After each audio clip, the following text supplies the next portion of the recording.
చెల్లిని రేప్ చేశాడని రేప్ చేసినోడి తలని నరుక్కొని తీసుకుని వెళ్ళి పోలీస్ స్టేషన్ లో కూర్చున్నాడు ఆ అన్న చేసింది కరెక్ట్. అన్నగా తను అలాగే చెయ్యాలి. చట్ట ప్రకారం తను చేసింది తప్పే, కానీ తన చెల్లి ప్రకారం తను చేసింది కరెక్ట్. ఇలాగే రియాక్ట్ అవ్వాలండి. ఇలా రియాక్ట్ అయితేనే అమ్మాయి వంక చూడాలి అన్నా, అమ్మాయితో మిస్బిహేవ్ చేయాలి అన్నా భయపడతారు. ఎన్ని చట్టాలు వచ్చినాయండి, ఎన్ని చట్టాలు వచ్చినాయి. చట్టాలు వస్తేనే ఆ చట్టాల్లో లుసుగులు చూసుకొని న్యాయం జరగకుండా కొంతమంది ఎదవలు తప్పు చేసి కూడా తిరుగుతున్నారు.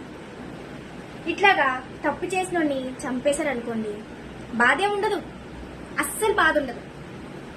ఇట్లాగే చెయ్యాలి. ఆ అన్న చేసిందే కరెక్ట్. మీరు నాకు కామెంట్ చేయండి, అన్న చేసింది కరెక్టో రాంగో.